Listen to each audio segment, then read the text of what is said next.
couple days ago, we got news that they cornered Russell T Davies on something and started just haranguing him with questions. And of course, Doctor Who. And it's kind of funny because it's, hey, Russell, Doctor Who is it coming back? Says, I literally don't know. Jed, he's the showrunner. Yeah, if anyone should know, it's him. It's really indicative of how bad the franchise is in a position right now because, yeah, if the showrunner doesn't know it's coming back, that means he's not being informed and it's most likely getting canceled. The decision right now is most likely up to Disney, I think, because the BBC was more than ready to cancel Doctor Who back during the Jodie Whittaker, Chris Chibnall era, and Disney's money is the only thing that infused it with enough life to continue for a couple more seasons. Without Disney, I don't know if BBC gives a shit enough to keep going. So Disney is not exactly on the same playing field as the BBC, so they probably don't feel an obligation to communicate with the BBC or tell them what they're thinking and plan out anything or just even inform them of a decision that they have made. So that's where I think it is right now is Disney's made a decision or is about to make a decision and They made that decision. hasn't deemed to tell the BBC because if the BBC knew, Russell T Davies would know at this point. So I think it's 100% up to Disney right now, and they're waiting for the war between the land and the sea. That's what I've been saying since season 2 was airing, and we didn't get an announcement of season 3. We're going to hear the announcement of what happens with Doctor Who going forward after the war between the land and the sea. Because there's a spinoff coming out. They don't want to damage the marketing for that by announcing that Doctor Who's dead. A lot of people know what it is that it is dead. If you're paying attention to Doctor Who, you know it's dead.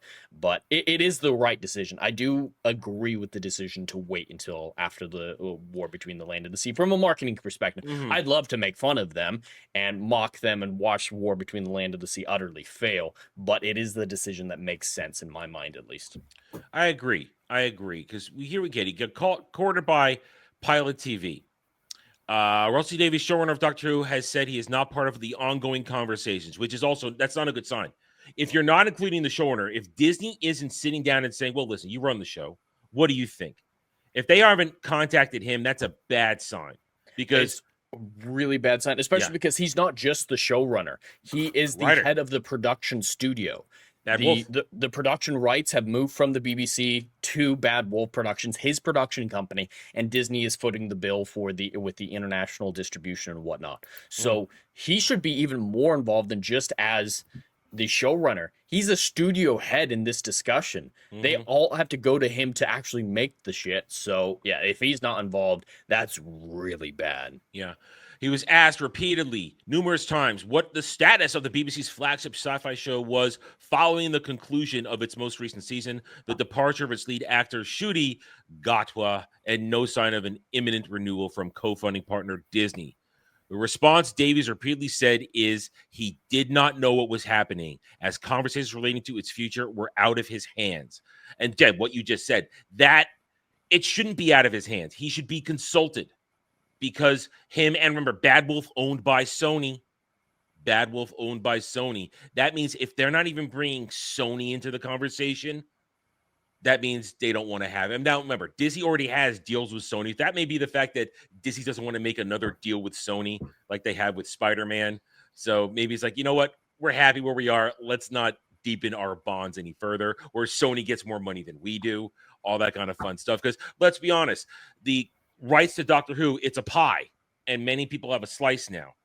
And airing on Disney Plus already doesn't make any money for anybody.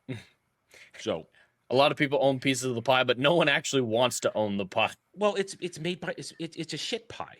It's the problem. It's everyone wants to stop making it, but there's discussions of new people getting involved. There are rumors that Netflix is interested in reacquiring the international streaming rights, and it's not going to help. Cheap. For dirt cheap. It'd be really funny. They got the rights to Doctor Who streaming internationally back in, I think, 2012. It's been a while. It was a long time ago. And then they made it into the worldwide phenomenon, and then they got rid of it. It turned to shit. They can get it again for cheap. And it's kind of funny how that all worked out. Oh, it'd be funny. Yeah, Netflix is instrumental in the success of Doctor Who over the last decade. Yep. It'd be funny if Netflix got it for cheap and then just put all of, I would think, New Who, not necessarily Classic Who, because Classic Who, those rights are different. Oh, what are they? But New Who, we're talking 2005 to present. Wouldn't it be funny if it was another Suits phenomena, and massive views on Netflix for the good stuff for Eccleston through Capaldi, and then is like, yeah, great. Because we made that joke a long time ago. They probably get in for cheaper. Say, yeah, you know what? We just want Eccleston to Capaldi. You can keep that stuff right there. Nobody's going to watch that. So why don't you give us a discount even more? Well, that's where Netflix makes its money, is in the acquiring the rights to stream instead of making something in and of itself. So yeah, I can see them just saying, we want the 10 seasons of New Who, just the 10 seasons, and that's it. And they're going to make a boatload from that because they're going to get it for cheap, and people are going to stream that because there's still love for great Doctor Who. Oh yeah. And they're going to win. If Netflix does this, if they pull it off, they're going to be very happy with the situation and just make everyone else look bad. Yep, and we're going to make Davies look bad. You've kind of got me at the worst possible time because I'm not allowed to say what's happening with Doctor Who. I don't know what's happening with Doctor Who. That's fact. Davies said when asked for an update on the show, which has been left on an unplanned hiatus. What do you mean you're not allowed to tell us what's happening, but you don't know what's happening? So that's what's happening. he's caught off guard is the problem there. He has no answer. We've got the spin-off series called The War Between the Land and the Sea coming up, starring Russell Tovey. I don't know when that's on.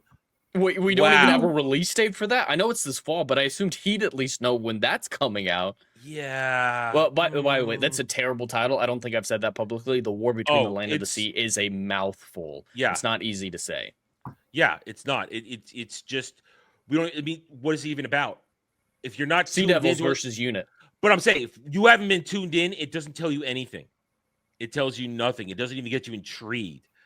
And so this is just going to retell the history. So this is bad. And remember Shudi's statement about, I can't do this. It hurts my knees. The jokes. Yeah, he's acting like he's some ancient man who is no longer able to keep up with the work schedule of 8 episodes every 2 years. Oh my God, poor baby. He's what, 36? And Peter Capaldi, low 30s. Low 30s. He's a couple of years around the same age as me. Like that's not old. Well, and Peter Capaldi was in his late 50s. Dude, Capaldi's rocking on stage right now, man. He's still killing it. But as Doctor Who, in the role of Doctor Who, he was doing 12, 14-episode seasons, 14-episode years, way more energetic than Ncuti Gatwa. Like, Ncuti Gatwa doesn't do a whole lot of running, which is very iconic for the Doctor, at least in New Who. Peter was doing the running. He was doing all the stuff. He was bouncing off the wall with the right amount of energy. Because he loved being the Doctor. Because he loved even being the Doctor. In his terrible final season, he still delivered. Yeah, and Ncuti has now recently been shown with his stage play jumping around. And the cat and the meme is, gee, guess those knees don't hurt anymore, do they? So this is a disaster. Doctor Who is in, honestly, I think, the worst mode ever, because even before the Wilderness years, the original Wilderness years, it wasn't hated. People were just bored, right, Jed? Yeah, no, the end of the Sylvester McCoy era was more apathy than hatred where it is right now. There was just a lot of really weird episodes. The Cheetah People was kind of where it ended with Battlefield, and people were just confused by the direction. It started to go way too campy. The production design decreased a lot. The budget decreased a lot. There was the controversy of the Colin Baker era, and it was just a snowball effect where people just didn't want to keep up with it anymore, because it is a lot of work to keep up with Doctor Who, especially back then when they were getting up to 25 seasons. And so the work started to be outweighed by all the the rough episodes. So yeah, when it left, there was disappointment, but there's still love for the franchise. No hate. It still continued forward. Yeah, no hate whatsoever, and it continued on in great forms like Big Finish, like the books. Oh, Big Finish was a little bit later, but the books, and then leading up into the TV movie from the 90s, there was still absolute love and a need for it to come back, a want for it to come back. So after taking 20 years off, bringing him back in 2005, there was a ton of excitement for that. I don't think we'd see that. If we see another 20-year Wilderness years... There's hate now. There's hate, there's anger. The first announcement, answering Steven's question in the chat, the first announcement of a revival in 10 or 20 years would have to start with, we are retconning the Timeless Children. That's the easiest way to do it. There's other stuff that would need to be retconned, like by regeneration as well. But just start with that simple statement. No more Timeless Children. If that would get enough interest. Get rid of Timeless Children, it fixes everything. It fixes everything, because then you immediately none of it ever happened. And you don't even have to retcon it within Jody and Chin Balls. You start at Capaldi, and we listen, we're not going to go into it. We have many times revealed brilliant ideas that would fix it in a heartbeat. Mm-hmm. And you don't even you in one little and literally within 5 minutes you could wipe out everything through Chin Balls and RTD 2.0. You could do it all. It mostly comes down to Peter Capaldi just regenerating into somebody else. That's the easy fix. Yeah, and listen, as much as I love one more adventure with Peter Capaldi's doctor, just to give him a proper exit. You could just, and I hate to say this, you could special effects that, you could CGI that shit in there and just revert it and have, I mean, I think one of the best ways out of it, to conclude this, is my spitball idea. I think it's a combination of different ones we've all said, is Rise of the Regeneration was happening. The Doctor is captured by the Master and plugged into a machine, similar to what we've already seen done. And have it all been a simulation because the Master lies. Just like the Doctor lies, the Master lies. And it just could have been one bad thing. And the regeneration then is once somehow the Doctor breaks free, and then the regeneration completes as he frees himself. And then we have a new Doctor that isn't Jodie, that isn't Shooty, that isn't Tennant Reborn, Tennant 14. You could have somebody new, and then you could just say, yeah, in that second, we just wiped all this garbage out. Because, as we've said repeatedly, the people that would cry, they amount to this much. Because we had the ratings to prove nobody watched it. And especially after a substantial Wilderness year, these people have dory brains, as I often say. They can't even remember what happened in season 2 of Shooty Who. So by the time something like this comes around, they won't even remember that they were diehard fans of the Ncuti Gatwa and Jodie Whittaker era. That I don't even think there would be a whole lot of belly aching and crying. More just some people like, oh yeah, weren't there seasons that came after that? More just that type of reaction for the people who aren't diehard fans like us. So yeah. Like the I don't people think who the backlash claim, would be bad. the people who are claiming that Shooty's episodes were peak, yeah, they ain't hanging around. They were there for the agenda. They were there for the queerdo nonsense, is what they were there for. And when so, as Jed has said in the past, I'm ready for some Wilderness years. I hope it doesn't take 20. I don't want to be that old of a man to come back to 10. Doctor Who. I think 10's a good one. 10 would be all right. I could deal with 10, 8 to 10, something like that.